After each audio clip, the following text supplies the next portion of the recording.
Hello, everyone. This is Dr. William Lee coming to you from People Touching People Forum, a doctor, psychologist, certified psychologist, and my co-host, Miss Donna Thomas.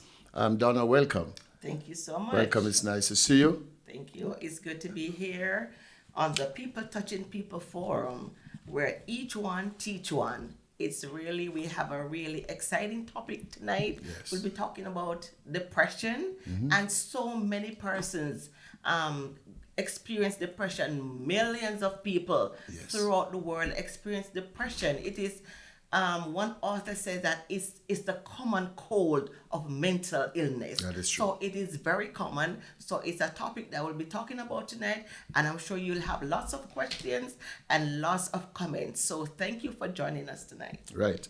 And of course, Miss Thomas, for a couple of weeks, we're going to be spending different nights to discuss the various symptoms that falls under the heading of depression. That's right. You know, these days when we talked about mental illnesses, so many people think that, we're thinking about persons have to be crazy. That's right. Every human being that lives upon this earth have issues. We all have issues.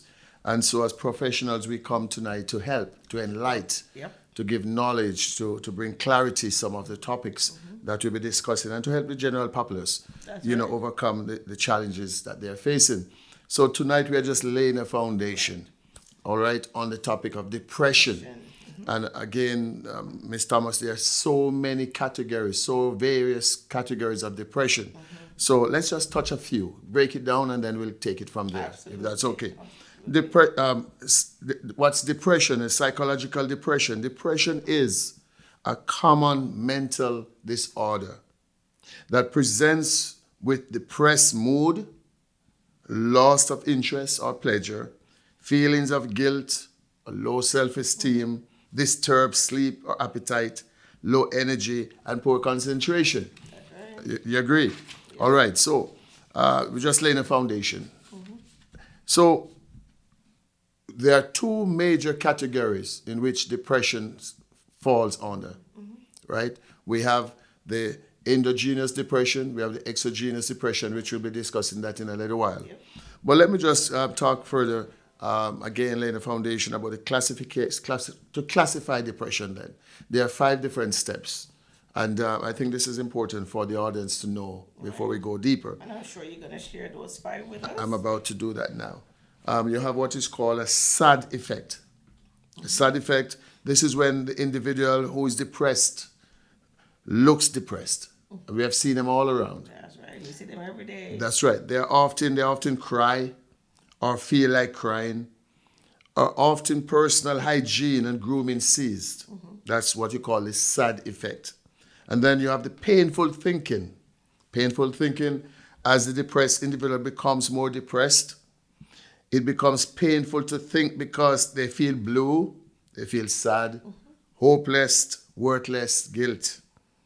They are constant thinking about past mistakes, that they are prisoners of the past. That's right. So feelings of guilt and shame oftentimes overtake them. That's it, the painful thinking. Then we have what you call a psychomotor depression, a retardation, or depression. Is the physical symptoms now begins to manifest, and individuals often appears to be slow in motion and speech. They are either eating too much, and we have seen that, or too little. Right. You agree? Sleeping too much or sleeping too little. There is also a slowing in mental and physical responses, and they feel often constant fatigue. That is what is called psychomotor depression. And then we go to the next one, number 4, which is called over-anxiety depression. Anxiety often becomes with depression. As an individual becomes more depressed, they become more anxious.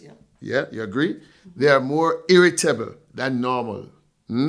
They get upset easily than normal, and they become unable to cope with the past. That is called over-anxiety depression. And number 5, we call this one distorted thinking. Distorted thinking, a depressed person may hear critical, condemning, and accusing voices. They sometimes experience hallucination. yeah, or delusions. Sometimes because of such a high loss of self-esteem, That's right. That's right. their delusions become delusion of grandeur. So these are the five categories. And so, Ms. Thomas, you understand we have a big job. Oh, yes. We have a big job for the next couple of weeks. And so Absolutely. let us talk for a moment now further about, let's break down those five categories we have just shared, Yes. and then we'll go further into the, right? Okay. Classifying depression. Let's talk about that. Remember, I gave five, Right. right?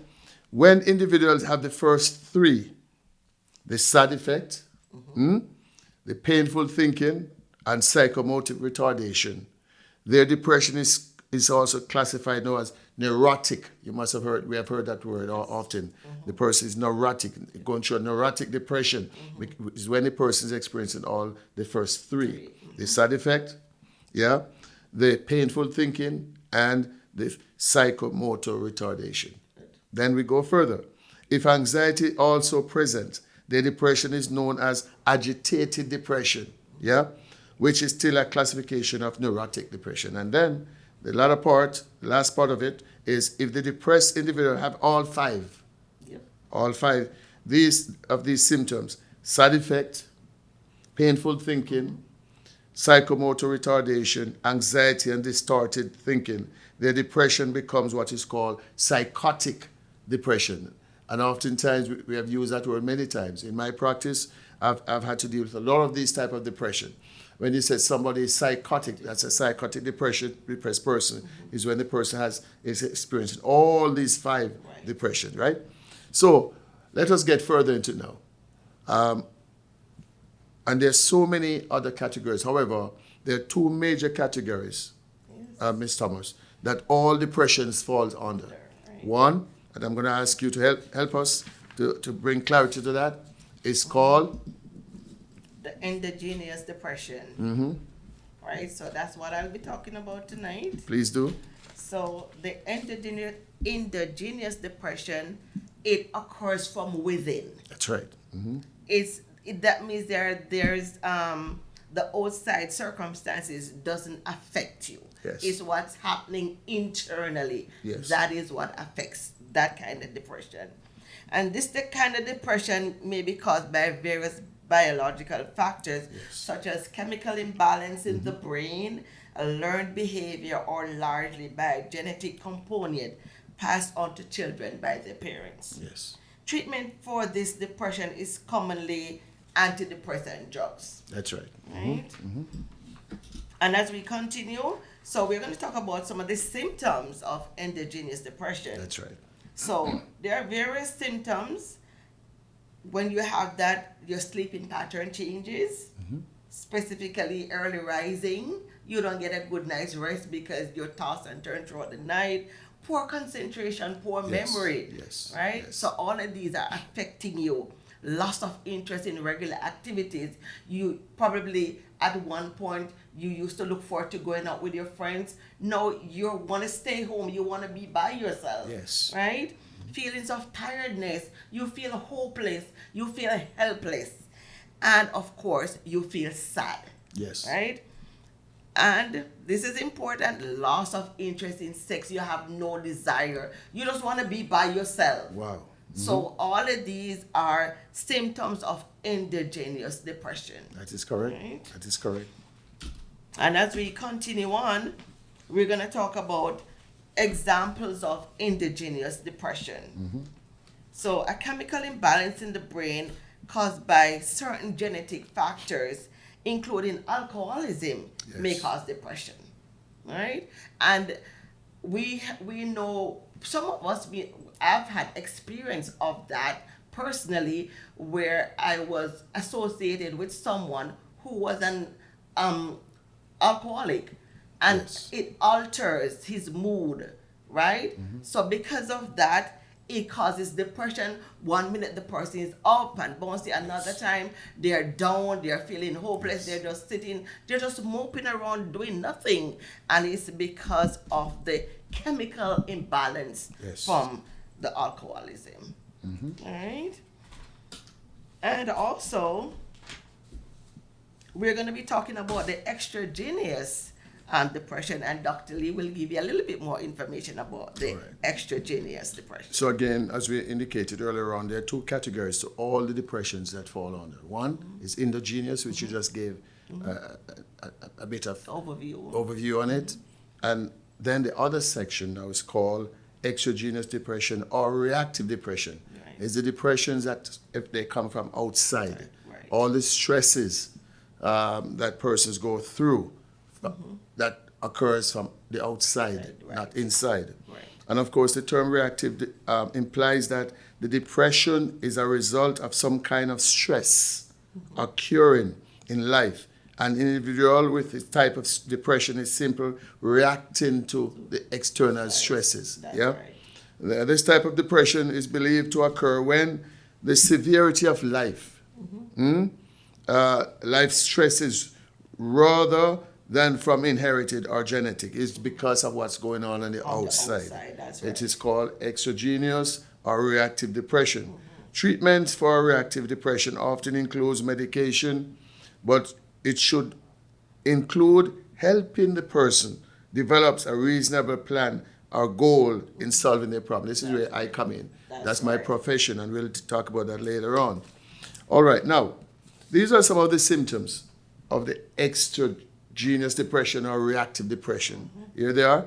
Sleepless patterns, as we talked about that. Persons can't sleep at night. They're tossing, they're turning, they're having problems falling asleep. Worrying and anxiety, yeah. Poor concentration and memory, yeah. Also loss of interest in regular activities, feeling of tiredness, hopelessness, and sadness. And of course, as you mentioned about that one, this one also it falls in the category loss of sex. You know, I mean, intimacy. Right. The person, there's no intimacy anymore. A person, and we'll discuss it further on because each week we're going to take one topic. Yeah, we're going to take one topic. Yeah. Right. So, for example, examples of exogenous depression. A loved one just died suddenly in a car accident, right? And the stress that comes with that affects the family in a very negative way. Loss of job, loss of relationship, lack of money, anything that occurs from the outside that brings stresses, that's called exogenous depression or reactive depression. And so we're going to be taking time, Miss Thomas, over the next couple of weeks. You know, for a number of years, I've been practicing in the field of counseling as a psychologist, and I've dealt with so many cases. You know, back home, growing up as a boy, you would see a man acting erratic, acting crazy, you know, drunk and staggering and cursing and all that, and or he would commit a crime. And we as kids, it was a norm. Oh, there's a madman. There's a madman, and everything that's a mad person. But we didn't have a biological terminologies. We didn't have nothing to put. We had no clues, right? So we sort of categorize everybody out there as mad when they do crazy stuff. But thank God for knowledge. You know, I came here, went to university, I've studied in depth, and now all of a sudden their titles been given. That's right. You know, to these people.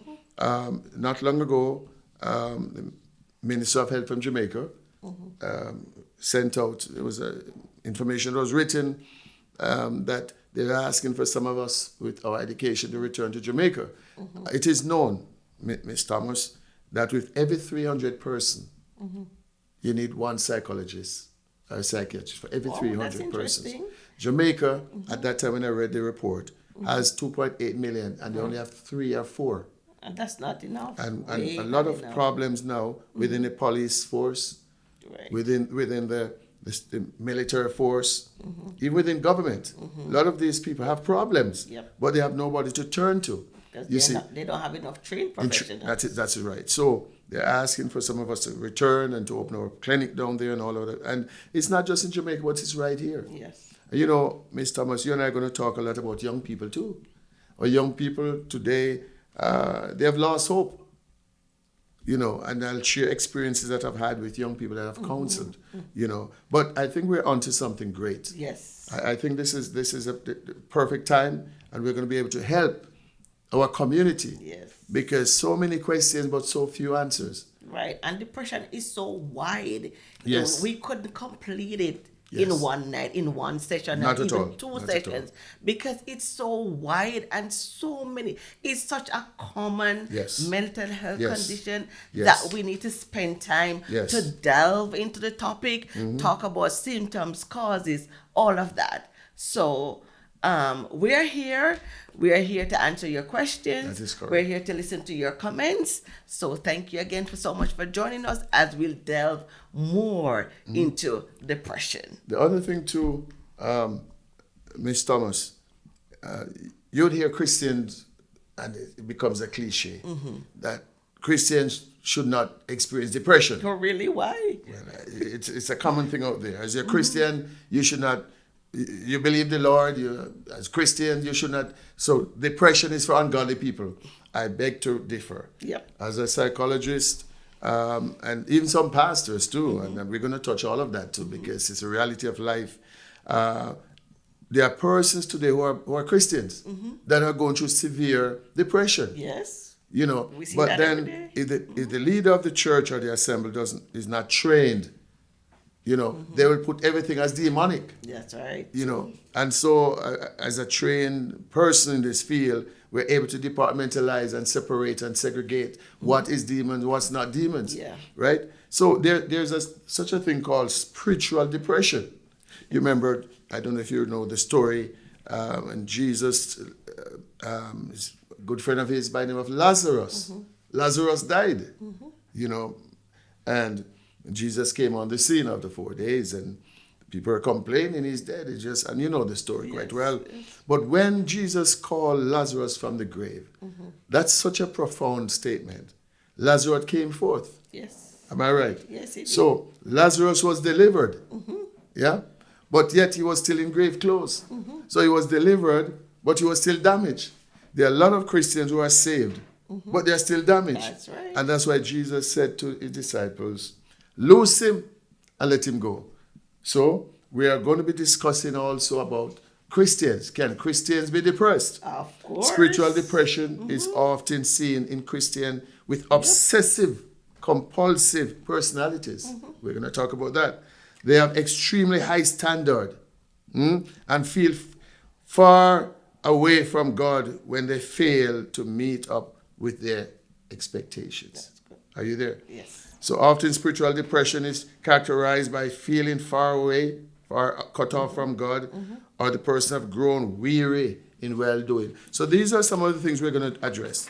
And it's important. Yes. Not just for those that are not saved, but also for church Those people. who are saved. A as lot well. of church people are depressed. Yes. And they need also help.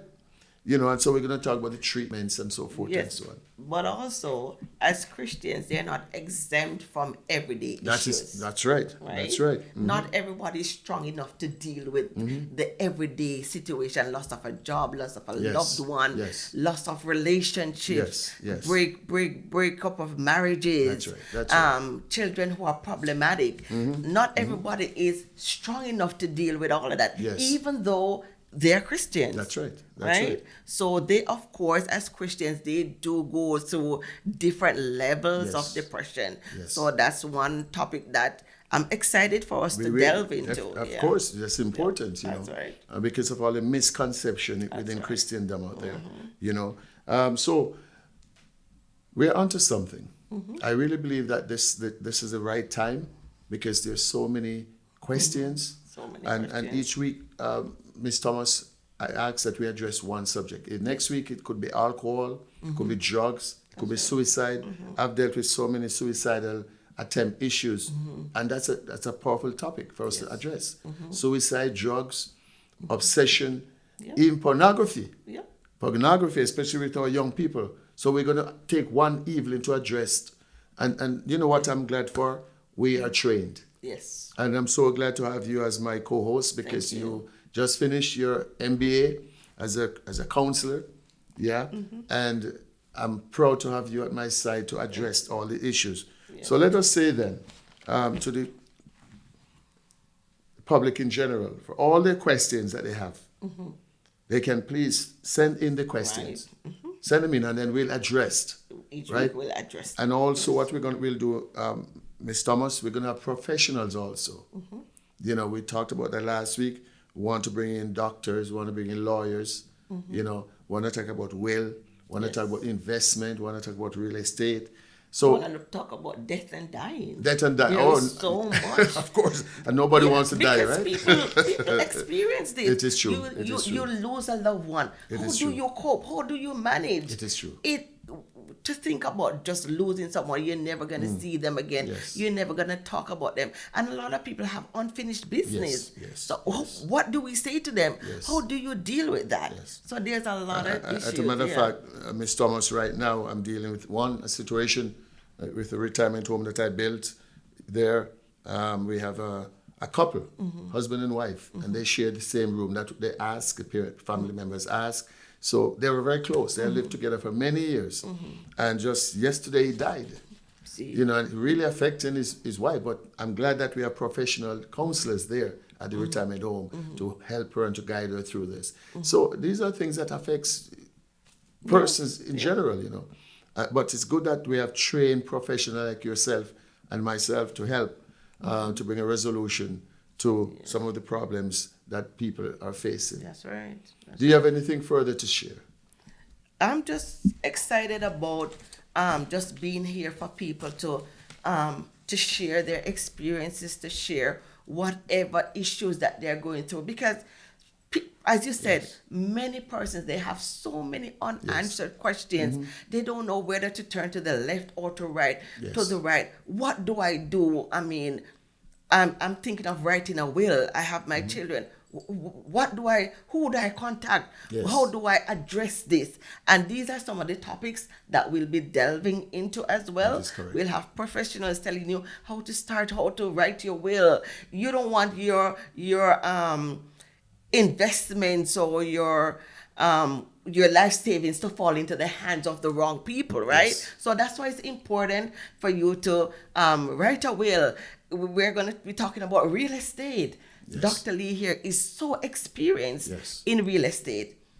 Do I need a deposit? How much deposit do I need? Do I need to have a good credit? There are so many questions that persons have that he's experienced enough to handle. So we're looking forward to all of these questions. Send the questions in.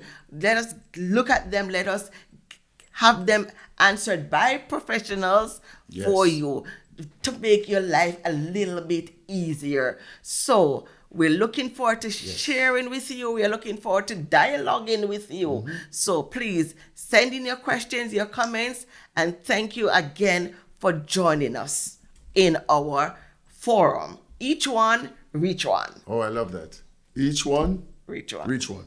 And so we look forward to next week, Monday. We will be right here.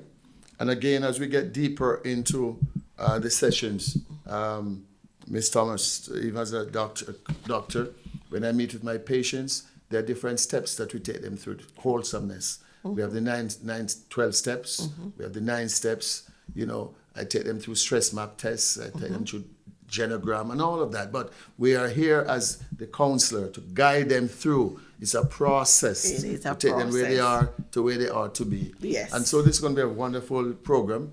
And I'm so happy to have you beside me as a co-host. Thank you. Again, we have 2 other staff members that are with us. Just want to talk about the engineer for a moment, behind the scene. And of course, the engineer is Mr. Malcolm.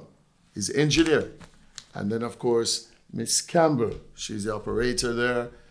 So we thank God for them. Amen. And as a team of 4, I think we'll go places. So I want to thank you all again.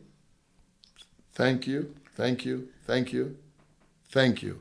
And remember, we can be found on iTunes, YouTube, Facebook, and Spotify. So that's where we can be found. Yeah. We're all over the world. Yes. And we're also affiliated with Victory World Impact Ministry. Yes. Amen. Multicultural ministry. We have over 32 nationalities. We're all over the world. And of course, we're happy to have that ministry that's connected to us for support. Yes. All right. So again, I want to thank you. Thank you all for joining us this evening. We look forward to meeting with you next week. Please send all your questions, your suggestions, and let us work together as a team to bring a resolution to the issues that are at hand within our community. God bless you. Thank you. Thank you. Thank you. Thank you. Have a Thank good you, night. Ms. Thomas. Thank you. Thank you. Thank you.